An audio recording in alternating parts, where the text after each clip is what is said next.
This is Where We Live from Connecticut Public Radio. I'm Catherine Shen. Being online these days seems to give out a bad rep.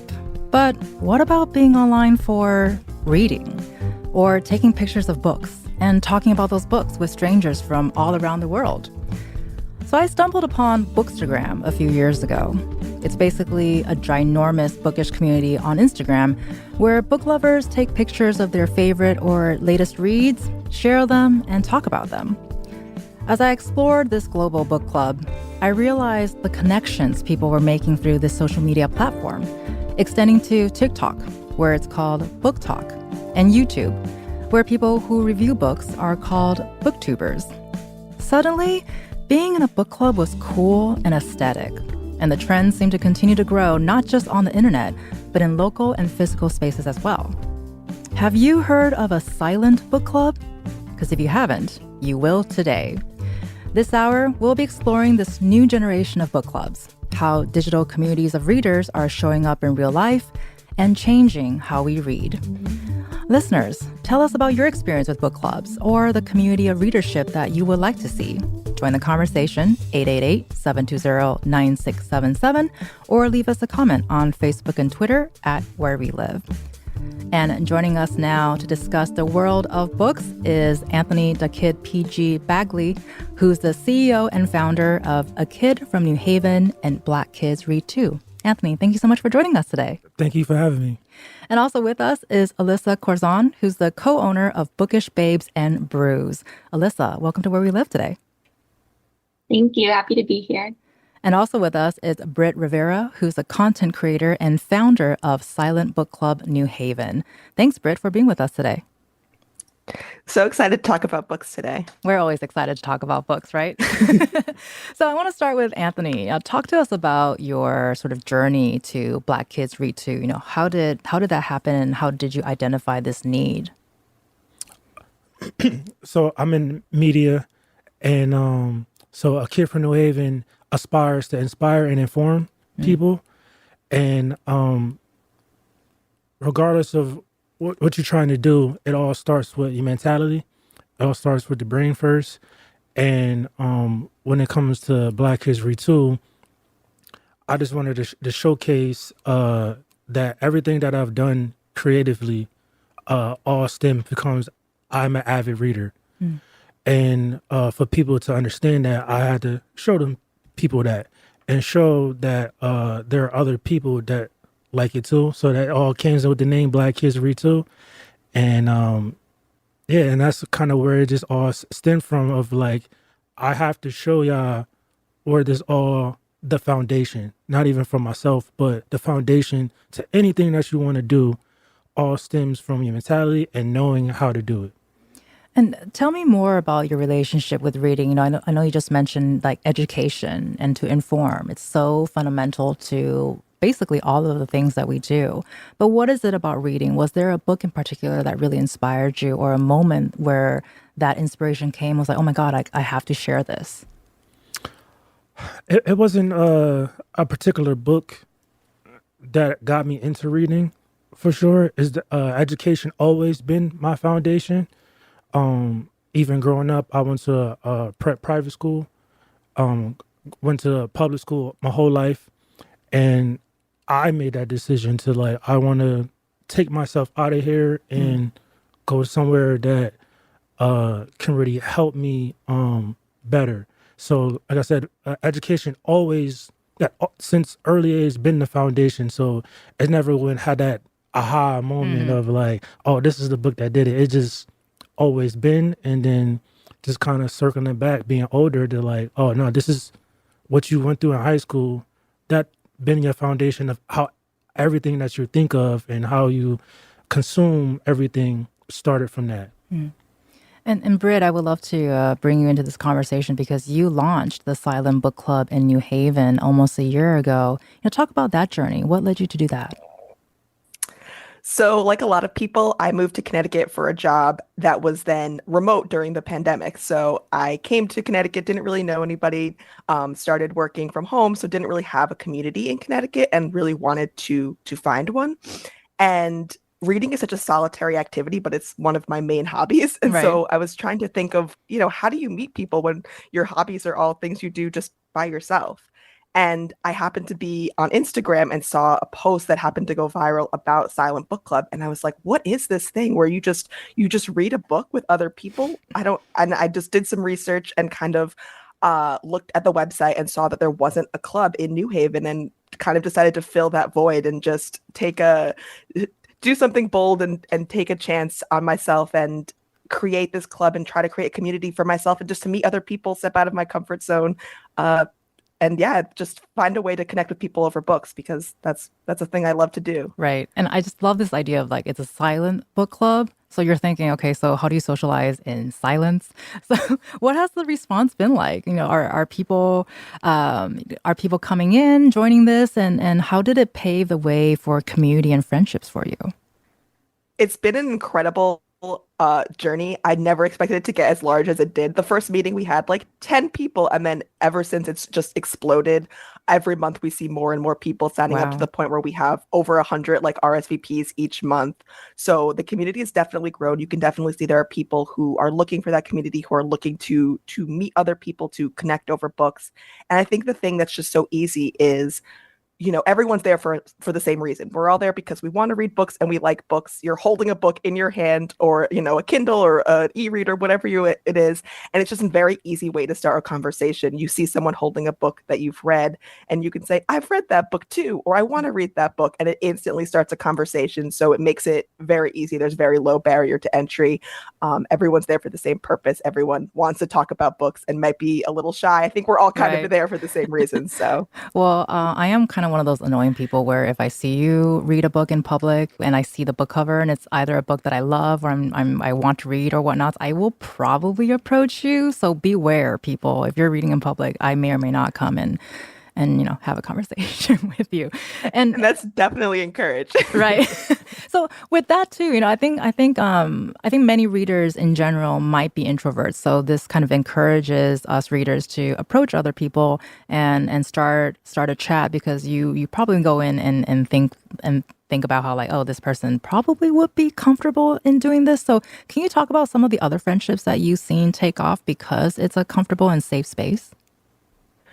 I think, yeah, my goal for the club is really to create a community for everyone to be invited and welcome. I always say, if you're an audiobook listener, it's totally fine to just come with your headphones and listen to your audiobook. It's very come as you are, come with whatever you're reading. Bring a magazine if you want to read a magazine.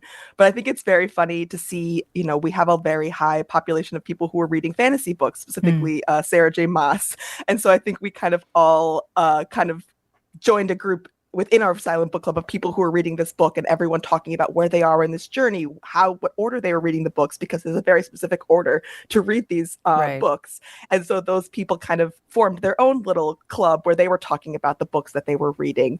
We like to have meetings all around Connecticut. So it's really fun to, after the meeting, go to another location, whether it's, the plant store, Bark and Vine, or go to a restaurant and continue conversations that were started. So I really think you start to see these people develop relationships outside of the book club, really just keep conversations going. I think that's the main thing. Once the hour goes really quickly when you're reading, and then we have like 30 minutes at the end to wrap up, and no one really wants to end the conversation. So finding places to either stay in the same location and keep chatting, or move to another location. There's so many great book stores in New Haven. So I know I've walked to a couple of bookstores after with some people, just to keep the conversation going, keep talking about books, keep looking for new books to read, because that's always the goal of the book reader, to find the next Right. great Well, read. it changes the meaning. Just one more chapter, like just one more Oh, chapter.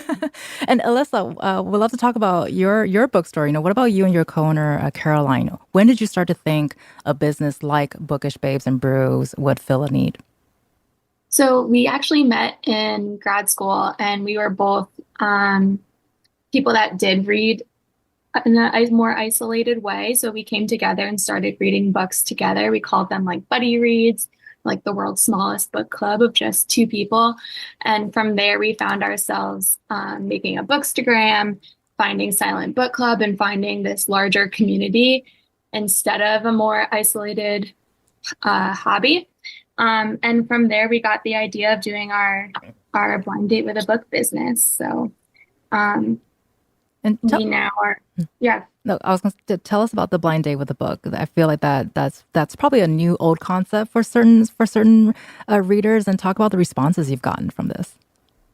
Yeah, so we use lightly used books, and we get many of them donated to us. We wrap them, decorate them, and we write like a cute, unique description of the book, many of which we have read already.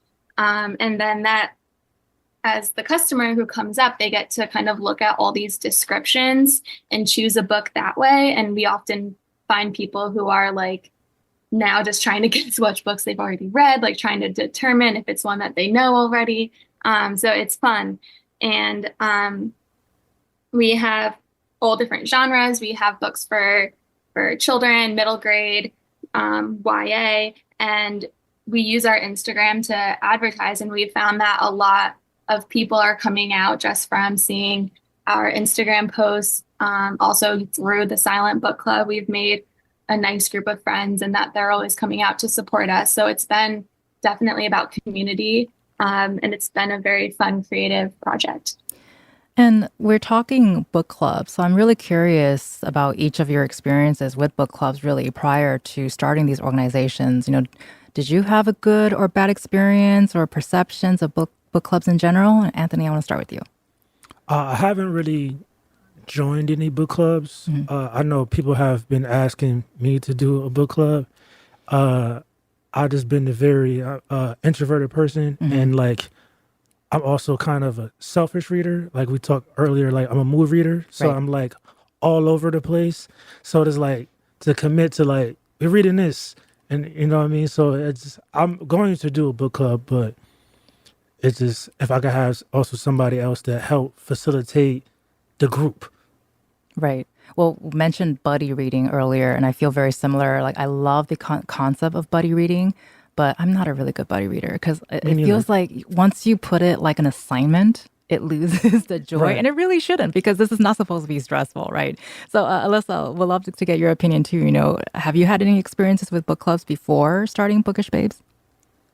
No, I was always an avid reader as a child, and then kind of in high school and college got disconnected from that. And it wasn't until the pandemic when I was, home alone that got me picking up books again. So Silent Book Club is my first one, and I love that we can bring whatever book we're currently reading and read our own individual books in community.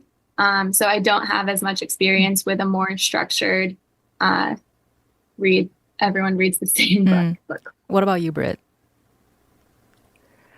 I've joined a few book clubs over the years, and I think it goes both ways. You can have a really great conversation. Sometimes you can have a really bad conversation if really didn't like the book. And I think I'm definitely, like Anthony said, I'm definitely a mood reader. I can't be forced to read a book, and that's why I say Silent Book Club is book club without homework. You don't have to read anything, and I do encourage people to bring other book club books that they're reading to catch up to their other book clubs. Bring your book to Silent Book Club.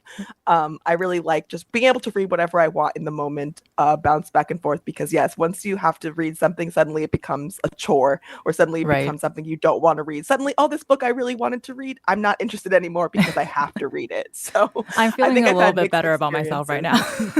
Yes. No, I think we're all in the same boat where, when you have such limited free time, you Right. want to just read whatever you want to read in that moment. Right. And I just want to let everyone know that Anthony is nodding very hard right now with that. And we've been talking about silent book clubs. Britt, do you know any history about the silent book clubs? How did that come about? Yeah, so Silent Book Club is an international organization. It was started by two friends, Laura and Guinevere in San Francisco. So they just wanted to meet at a bar and read a book. They were just friends. They wanted to hang out, and they started this club, and it kind of grew from there. It's been exploding. I think last year is really when it took off because of it went viral on TikTok and then slowly made its way to Instagram, where I found it. And they have actually they're celebrating this summer, the Summer of 1,000 Chapters, because over the entire world, there are 1,000 chapters of Silent Book Club in 50 different countries. So it's really a worldwide organization. On my book club account, I follow other clubs from all over the world just to see what other clubs are doing. There's ones in Italy and Singapore and all over the world. It's amazing to see this community that they've created, and it's really cool to be a part of it. Right. No, I love how global this has become. So we're going to continue this conversation with Alyssa and Britt, who will be Anthony and Britt, who will be sticking with us.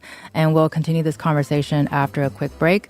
And for our listeners, if you're readers, tell us about the book club that you're a part of, or if you want to be a part of one, let us know, 888-720-9677, or leave us a comment on Facebook and Twitter at Where We Live.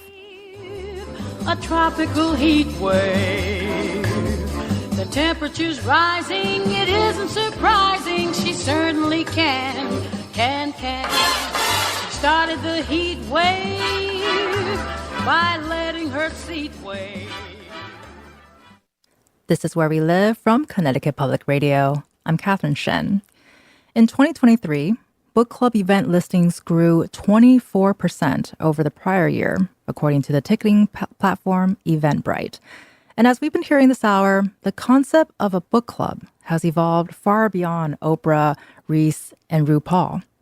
And back with us to talk about all things books is Anthony Bagley, who's the CEO and founder of A Kid from New Haven and Black Kids Read Too, Alyssa Corzon, who's the co-owner of Bookish Babes and Brews, and Britt Rivera, who's a content creator and founder of Silent Book Club in New Haven. And for our listeners, let us know, how do you discover new good reads? Are you on BookTok, BookStagram, or in a book club? Let us know, 888-720-9677, or find us on Facebook and Twitter at Where We Live. So you are all on BookTok or BookStagram or social media platforms. Beyond simply giving out recommendations, how would each of you say the influence of BookTok or BookStagram is shaping real-world community? Britt, let's start with you.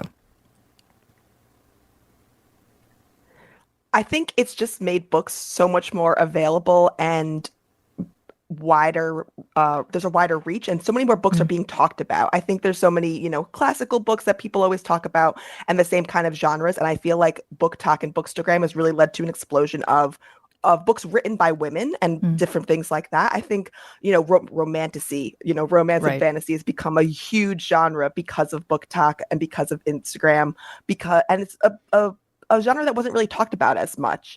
And it's a personal, it's something I love and something I've always look for more people to talk about it with. So I think it's great that it's becoming more, I guess, accepted is the word. Romance in general is also another one of those things. There's so many romance bookstores that are popping up now, just, and the acceptance of being able to read romance kind of books is, I think, in a big part because of BookTok and Instagram. Right, and we recently had a conversation, had a show that sort of focused on romance reads and how a lot more accessible it is, and the ownership of it. And also, Anthony, I wanted to ask you too, because you're very active on all of the social media platforms, really. How would you say that has influenced the way we read, or just the accessibility of books in general? I think from top to bottom, it influences as far as even the writers as well. As majority of the book publications, they make their vast majority money from celebrities, right? That's most of their income comes in. But from people showing so many different type of books via social media, they give other readers a chance to publish their books. And like she said earlier about the other bookstores that's opening. You said about certain book clubs like Reese and stuff like that. You see more celebrities doing book clubs. You see more TV and film the books are being adapted for TV and film. I see Hulu doing a whole bunch of like Black Cake, a couple other ones that just came out from Hulu, but it all been because of the social media presence. That's such a great point. I was also thinking that now readers have access to writers as well, like their favorite writers, so you can actually have communications with them on social media, which and I you think... can also get your you can get a situation from social media. Like normally you have to go to an agent to get published. as far as the big time publishing Right. companies, but you can build your audience, and then from your audience, they may come knocking, or an agent might call you, or publication might hit you directly just off social media. And we're definitely going to be talking more about how social media has been influencing sort of the publishing industry as well. But Alyssa, also would love to get your thoughts on how BookTok or BookStagram is shaping real world community. Because we also know you're focused on mystery. So I'm really curious to see if you see that as a similar hot trend, say, alongside of romance and romantasy. So the mystery is not knowing what book that you're buying, but we actually have books of like all genres. So Caroline, my co-owner, loves like fantasy books. I'm more into literary fiction, but we like to read across a lot of different genres. And I know that I use like BookTok to find book recommendations. I use the app Storygraph to track my TBR, the books I want to read. So like I'm always pausing a video on TikTok and running over to Storygraph to add a book to my TBR. But that's definitely, for me, it's the recommendations, like finding people speak passionately about the books that they've loved. And it makes you want to read it too. So there's definitely like a level of excitement that it creates. And I think that's social media has really gotten a lot of people reading that didn't maybe think that they would like it. And it creates room for discourse. It makes reading cool. So I think that social media does have a very valuable place in the world of books. Right. It also helps or not help me continue to add on to that TBR list. And it's been a black hole for me, that TBR list. So that's a conversation for a different day. Would you say that this influence has inspired you to reimagine what communities of readers can look like because it's so global? Alyssa. Definitely. I think that it exposes you to different cultures and different people's experiences. People who may think that they only like reading one specific genre are able to find like a whole different world and communities. I know I also like following the bookstores that I frequent and finding book recommendations through them or through authors that are going to like speak at their store. It's the social media that kind of like opens up the opportunity and helps you find the events that are even local in your community. And Anthony, I want to ask you a similar question in terms of, has this influence inspired you to reimagine what communities of readers can look like, especially with fitting into your larger mission of Black Kids Read Too? Right. No, it has, and it also gave me the opportunity to start a different media platform. So July 2nd, we'll be releasing our show called Black Kids Read Too Short Reads, because I'm always interested in seeing what other people read and what they consume by it. And because of the social media presence and because of my history in media, I plan on bringing certain celebrities, certain authors, actors, whoever, down for the show here in Connecticut. So bring them here, do book events, readings to do the show, whatever. I just want to use that platform to help bring them here and show Connecticut and the publication world that you can come here and there's an audience for it. And let me show you here. So that's a way that social media has allowed me to do so. And you talked about earlier too how reading is so fundamental to all of the things, and it's an entry point into these other media avenues as well. Can you talk more about that? Right. So at Black Kids Read Too, we promote to read diversely. And what we were speaking on earlier is that me reading diverse helps expand my brain, and it helps me to see other perspectives that I possibly would have never done before. And it's just, you don't know where the inspiration may come from. It could come from a romance. It could come from sci-fi. It could come from historical fiction.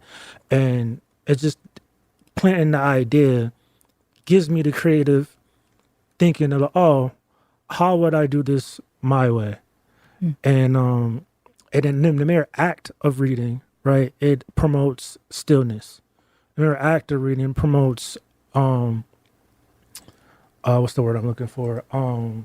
Discipline, right? And that stillness and that discipline, you can apply that to anything that you're doing. Like that's a focal point to anything that you want to do. It has to be a discipline, and you actually have to have the information and knowledge to go ahead and do that. And just a quick reminder for our listeners, tell us about your experience with book clubs or the community of readership you want to see. Join the conversation, 888-720-9677, or find us on Facebook and Twitter at Where We Live.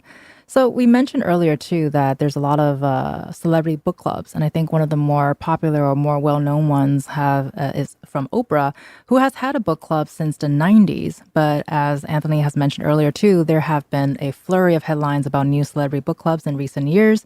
Britt, I would love to get your thoughts on this trend. You know, what are your thoughts about having all these brand name book clubs, I think, to increase readership, I think, or maybe even interest in reading itself? I think anything that makes people read more and brings more eyes to certain authors and certain books is a great thing. I know there's just a big article in the New York Times about Reese Witherspoon and her her book club, and how that's been really impactful for so many authors. One book that they just picked was like an older book that came out like 5 years ago that instantly shot up to the bestseller list, and the author was just shocked because everyone wanted to read it because Reese picked it. And I think another great thing about her specifically is that she does a lot of these projects and turns them into movies and TV shows, and she really highlights female authors and female creators in creating the shows and projects based on these books. So I think it's, again, a great way to bring more eyes to these books that might not have been there before. And can you talk about why a silent book club is a natural choice? Because so we also started to talk about and consider how book clubs in the age of burnout mean we might not have time to spend reading the book that we don't want to, which is also something that you touched on a little bit earlier. Is this a factor, do you think, where silent book clubs are really starting to gain a lot of popularity? I definitely think that's a factor. So kind of how Silent Book Club works is everyone brings whatever book they want to read or listen to with them. So it's bring your own book. It's very casual. We have an hour of reading where it's just your time to read. And it's hilarious how everyone will be chatting in the beginning, and then it's like, okay, time to read. And the room just gets silent because everyone is in their book. They're invested. And I think I like to say it's an hour that you schedule. It's like your time on the calendar. Like, this is my reading time. I'm not doing anything else. I'm not, and I think there's also an element of if other people are reading around you, you're going to be influenced by them. You're not going to be scrolling on your phone. You're not going to be distracted by the laundry. You're in this space that's for reading with other readers. You're all there for the same purpose. It's kind of like when you go to a coffee shop or a library to study. When other people are studying, you're kind of enticed to study as well. So I think it's definitely just time to carve out for yourself. And also, like you said, when there's nothing assigned, there's no pressure to really read a certain thing, to do a certain thing. It's just you're there to do whatever you want and experience the book however you want to experience it. And so I think that's really the appeal to Silent Book Club. It's what drew me there in the first place. Like, oh, I can just show up and read whatever I'm going to read at home on my couch already. Like, this is perfect. Right. And Alyssa, I believe you've attended some of these silent book clubs. Can you give us an idea what that experience was like, and especially for maybe readers out there who are thinking about it but they're not quite sure if they should join in? Alyssa, are we there? Yes, I've been going since the second meeting with her. Yes. Can you hear me? Yes, go for it. Okay. I've been going since August with my co-owner, Caroline, and it's been wonderful because of how welcoming the community is. So when we first started, I think we were at Fussy Coffee, and we had a small circle of maybe like 15 people at my first meeting. And then by the next one, there's like not enough seats in the room. And I've seen, like, I've been there for a while, but I've seen plenty of new people come in, like sit down. Everyone is super welcoming. So I've found like a group of people that I now have friendships with outside of the book club because of it, but anyone is still able to come into that room and be welcomed in and discuss books with them. So it's a very open and welcoming community. And Anthony, you kind of created this program too, where you are encouraging readers to come in, maybe not in a physical space, but to be open to reading different kinds of books. Why do you think now is an important time for you to be super active in this space? Because that's what you're doing with multiple platforms. It's just time as far as me personally. And it's like if I'm going to rebrand a Kid from New Haven and really stamp that, we're here to aspire and inform, I have to start there. Like that was just a no-brainer to me. Just like you have to start from the ground up and build up. And like I said, education always been my foundation. So it was just like a no-brainer to me. And especially around the time when, TikTok kind of just was kind of coming along. And it was just like, all right, well, you could reach so many people just through your phone. Right. Like you don't really, like you could just be at home and reach vast amount of people very quickly through your phone. And it was just like, and it's to no cost. If I was to pick, I have other interests. Like I had a whole food show. I'm a big foodie, but it's like that cost. But it's like when I looked at my shelf and I was like, oh, you already read all those. You could just talk about everything that you already read, Right, and build a following and build towards this mission of promoting literacy and promoting anybody that what they were trying to do and promote your ideals and your mission. You can just literally start that. So we've been also talking about how social media platforms for reading and book lovers and silent book clubs are making reading more accessible for many people. But what about young people? As you've mentioned, that's sort of the foundation, education from the ground up. You want to start young. And the short reads program that you talked about earlier sounds like a great entryway for young readers. Right. So we're also going to be doing something a little bit later down the line to help towards the younger generation. Like across America, reading is like vastly down. Like the scores and even the stats will say even like just as far as adults is like what half people read between like sixth grade level. You know Right, what I mean? So it's right. like we're just talking about reading. We're not even talking about comprehension. We're just like they read at a sixth grade level, half the country, and it's like we got to kind of bump that up. But it's not just a Connecticut thing; it's all over. And I've seen it from people that's in Chicago, people that's in Atlanta, people that's in LA. That this is also a problem with the kids, especially what happened with the pandemic. Right. It's just like they lost those couple of years of being in person to actually kind of learn.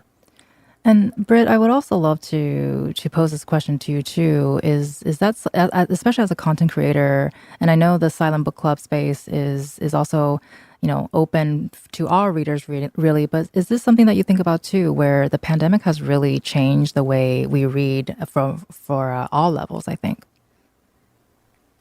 I think, yeah, that definitely, I think it's changed the way we read. And I think, as you mentioned before, that's why book clubs have grown so much. I think people are looking for that community around books, and they're really looking for ways to connect with other people. And I think that's one of the big reasons why the silent book club has taken off so much. People are just really wanting to, get back out there, meet people, build those communities up again that weren't there previously. And Alyssa, would love to get your perspective too, because I believe you're also a teacher on top of Bookish Babes. Yes, I'm a special education teacher and I have my master's as a reading specialist. So that's, my day job is getting kids to learn how to read and supporting them in that way. And as a teacher of primarily Black and Brown students, it's really important to me that my classroom is reflecting books that are mirrors and windows so that students can see themselves in the books that they read. So I'm constantly collecting those books for my classroom, and just like I choose books for people at my blind date with a book pop-ups for my students, I'm finding books that are going to engage them, and excite them and that they can see themselves in, to make reading joyful. And I think it's also important that kids, see their grown-ups reading books instead of just, scrolling on phones. And that helps them be motivated to read books as well. We've also been talking about too reading for joy, right? Like not every story needs to be about pain or trauma. It should be a joyful experience, right? So how has that experience been like for you, Alyssa, especially with the blind date with a book? How have people been responding to that, and how are kids in the classroom responding to the joys of reading? For my business, you definitely see people really excited to come to our events, be really excited to find something new, and adding like the little mystery to what you're getting is like the added level of excitement, but also just chatting with people about what they're currently reading, what they just finished, and just being able to have those conversations and recommend books. We love to, ask them like, what kind of books do you like to read? And then we can guide them towards a book that they may like as well. So having those conversations is very joyful. And in the classroom, I teach like K-2, and right now graphic novels are all the rage. And I think that's great because if they're picking up a graphic novel, like they're still reading. And I, encourage that. And I try and, help them work up towards more chapter books. But if they find something that they enjoy and that makes them happy, then I'm going to encourage that. Right. We're definitely going to be talking about graphic novels at some point, so stay tuned for that. And Anthony mentioned earlier reading rates and testing scores being down. So a recent report from the National Assessment of Educational Progress, or NAEP, found that only 14% of students say they read for fun every day, down 3% from 2020 and 13% since 2012. And 31% of students noted that they never or hardly ever read for fun. Alyssa, Anthony, and Britt will be sticking with us. We'll continue this conversation after a quick break. Tell us about your experience with book clubs or reading. Join the conversation, 888-720-9677, or leave us a comment on Facebook and Twitter at Where We Live.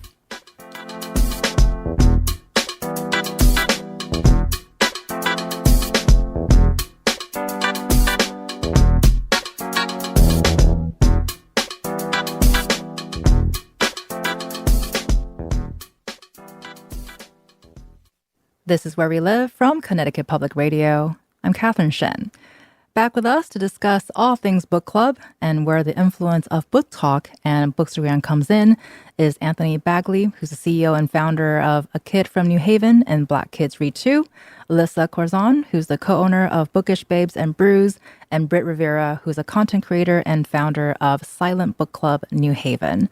So for our listeners, if you're a reader or you want to become a reader, tell us your experience with book clubs, or if you would like to join one, join the conversation, 888-720-9677, or leave us a comment on Facebook and Twitter at Where We Live. And I just want to take a moment. I think we have a caller, Leslie from Hamden. Leslie, you are on the air. Hi, thank you for taking my call. I'm just so excited while I'm listening to the show. I had to pull over and call. Well, we appreciate you pulling over. So. Yes, thank you.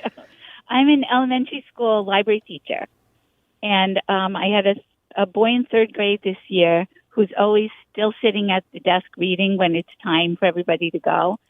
And he asked me if I would start an after-school quiet readers club, which I didn't know there was such a thing as silent book clubs. But I promised him in September, once a week we'll have anybody who wants to sign up.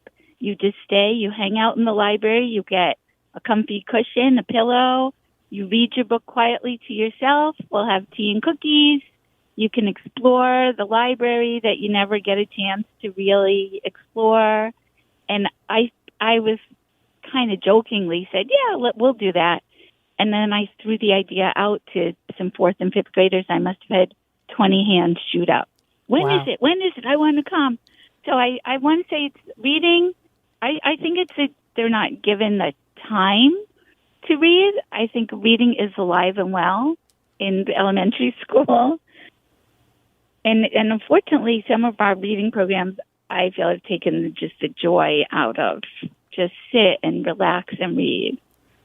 Well, thank you So, so much, Leslie, for sharing your story with us. And I think we are all smiling in here because that just sounds like a really cozy and a fun time. And Alyssa, we'll love your response to what Leslie has to say, especially a third grade boy asking to start a quiet readers club. It just sounds very warm and fuzzy to me. Yes, I love that. I know I have one student in particular who, whenever it's like free time, he's picking up his Dogman graphic novel Right. and he wants to sit and read during that time. So I'm like, anytime that I can encourage them to sit and read.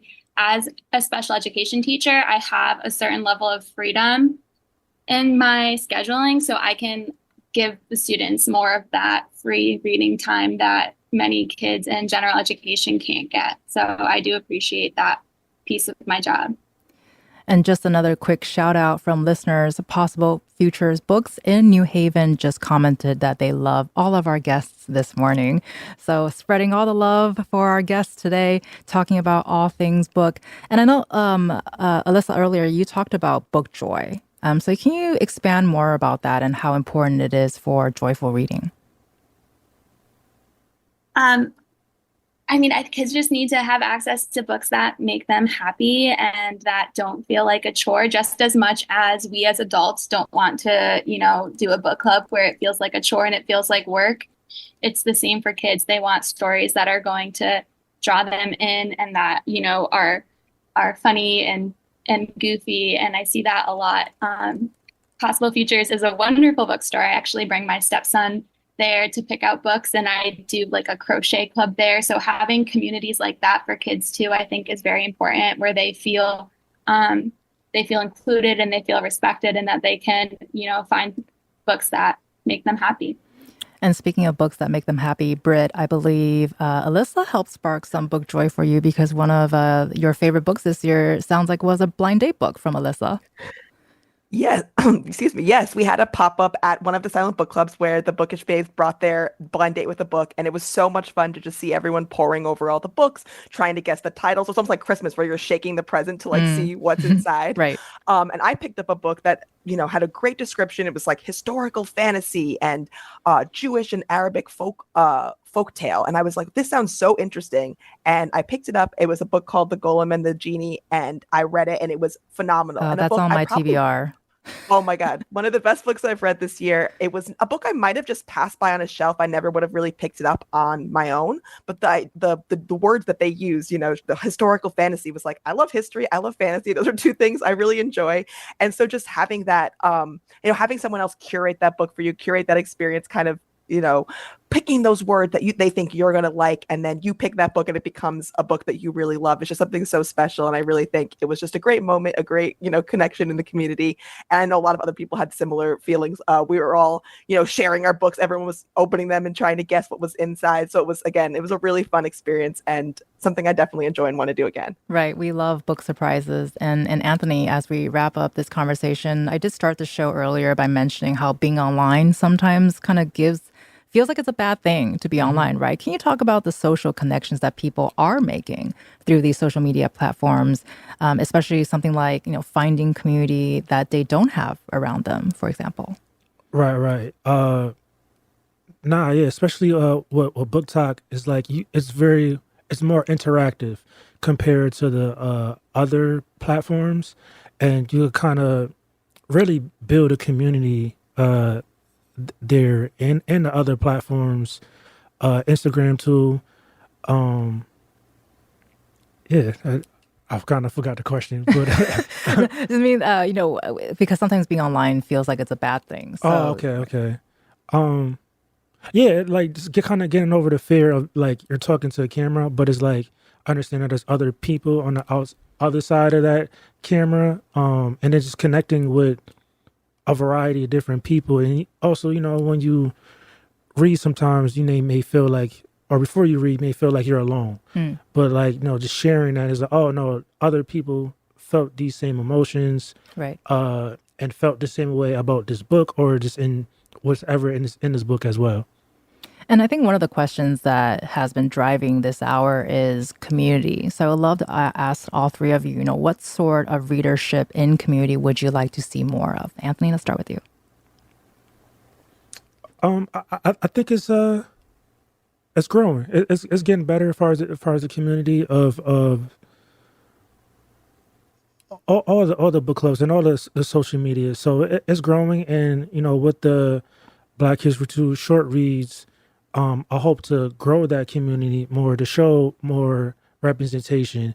And with the show, we're trying to make it entertaining and educational at the same time. Because people may think that reading is boring, but it's not. So it's growing for sure. Well, and especially with what you are already working on, I know we talked about earlier too that reading can lead to other media exposure or whatnots. But what about literacy and writing? Is that something that you're trying to do also with Black Kids Read too? For sure.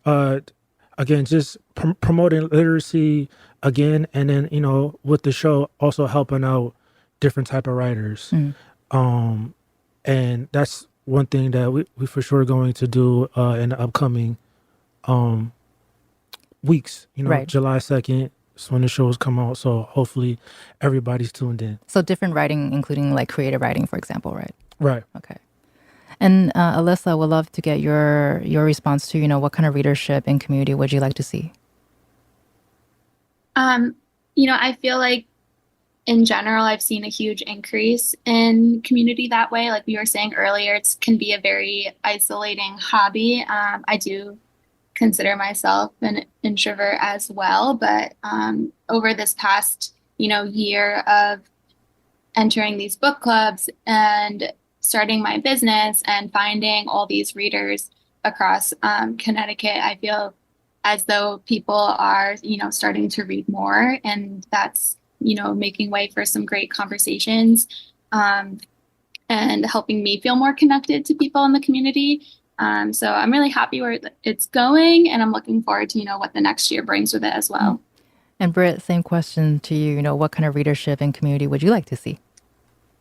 Yeah, I definitely agree with what Alyssa was saying. I think community is growing, and I'm really, really happy with the community that's been built around Silent Book Club. Like Alyssa said, again, we've had so many new people, but also so many returning people. So I really want to just reiterate, there's no bad time. You can join whenever you want. Please come to Silent Book Club. There's no time. You don't have to be any kind of reader. You could pick up your first book this year or your 50th book this year and come. We have all different kinds of ages, all different kinds of people, genders. We're very welcoming. We want everyone to feel welcome in Silent Book Club. And I think that's the main thing, just making a community where everyone feels welcome, where everyone can read whatever they want and not, again, no book shame. You bring whatever you want, bring your newspaper. We want everyone to feel welcome. I think that's the main goal just going forward for me, especially, is just to really build a welcoming community and to keep it growing, keep building relationships with the community in New Haven as well, with book places like Possible Futures and other amazing locations like Fussy Coffee, where we had our very first meeting, and 12%, where we're beer company, where we're having our meeting this week. So just keep building the community around books as well as the community within books. So readers, and also the places that support readers, because, we wouldn't be anywhere without those bookstores and local coffee shops where we can, enjoy our books. Right out. Shout out to our favorite indie bookstores and bookstores all around. Thank you very much. You've been listening to Britt Rivera, who's the founder of Silent Book Club New Haven, Alyssa Corzon, co-owner of Bookish Babes and Brew, and Anthony Bagley, who is the founder of A Kid from New Haven and Black Kids Read Too. Thank you all for joining us today. Thank you. I'm Catherine Shen. Thank you. Today's show is produced by Katie Pellico. Our technical producer is Dylan Reyes. Download Where We Live anytime on your favorite podcast app. Thank you so much for listening, and happy reading, everyone.